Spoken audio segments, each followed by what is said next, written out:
Well, hello there. Here we are again, driving, and this time the sun is not out. Not out. It's a bit of a miserable day in Brisbane. It is. It's a whole 18 degrees, so we're freezing cold. Never mind, we have exciting information to discuss today about Xero. We do. So Xero, it's like everyone's got it, everyone's using it, but is it just, especially the dashboard, is it just a pretty set of numbers that... This is something that we've found, which is quite interesting, is that business owners do not utilize the Xero dashboard or the information Xero can provide them on a daily basis to really make extraordinary decisions for their business. And so they just basically reconcile their bank account, give it to the accountant, and then hope that it's going to be a good year. But man, they're missing out on so much information on a day-to-day basis in the dashboard and other reports Xero provides. So let me just break down a few basics of what you can access through Xero. Firstly, the dashboard.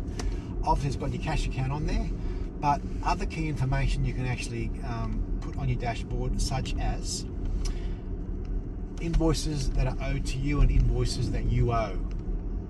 Now, as long as your information is kept up to date, that's going to be very, very critical, because you need to make sure that you can meet those short-term debts quickly and how accessible cash is to your business.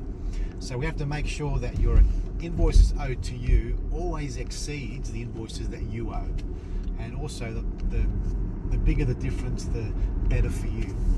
So just let me take a quick detour there, because this is often another big issue, and that is how up to date your reconciliation is. Because if you're not reconciling your files at least weekly, then that information is out of date and not helping you. Yes, so, and not just reconciling, because reconciling is your bank account.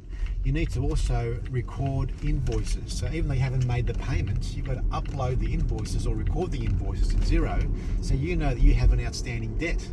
And also, if invoices haven't been paid to you, obviously you've raised the invoice and they need to be up to date as well. So accurate processing in your accounting system is the first step. So that's a few basics from your dashboard. Now, a lot of people don't utilize Xero Analytics.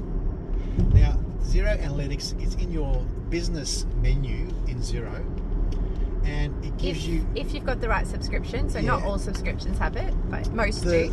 The basic average, or the average one and above should have it.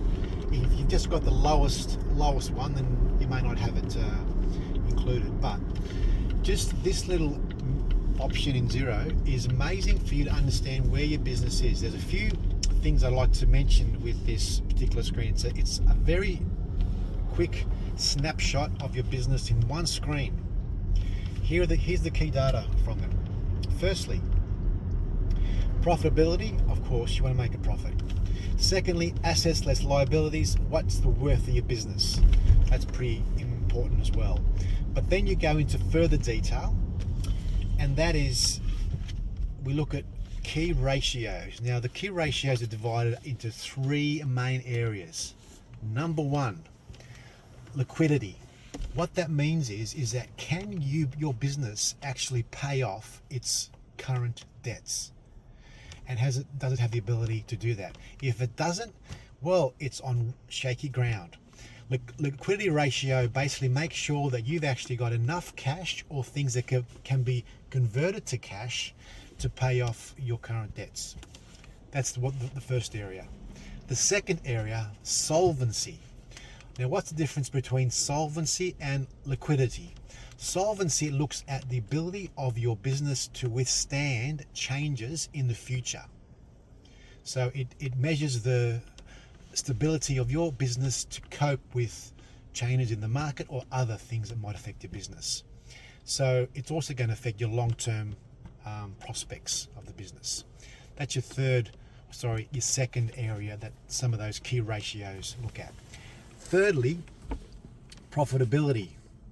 So are you getting a return on investment? You've invested some money in your business, you've no doubt maybe borrowed, you purchased assets. Are you getting adequate return on your investment?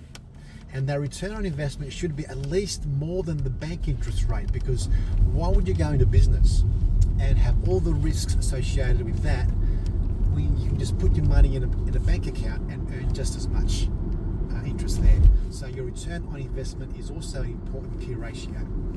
Second, actually there's a fourth one. I've forgotten one. We're up to number 4, yeah. Efficiency, and that is how much of your business or revenue earning capacity do you utilize in your cost structure? That is direct costs and overheads. So the efficiency of your business to perform its services is also an important ratio. You want to make sure that at the end of the day, you've got a margin in there that's adequate to make sure that you get a good return on investment. So all those ratios are covered in the Xero Key Analytics screen. So it's worthwhile understanding what they are and utilizing them. Absolutely. That's gold. Gold, Thank you. baby. Thanks for that. Have a great day, everyone.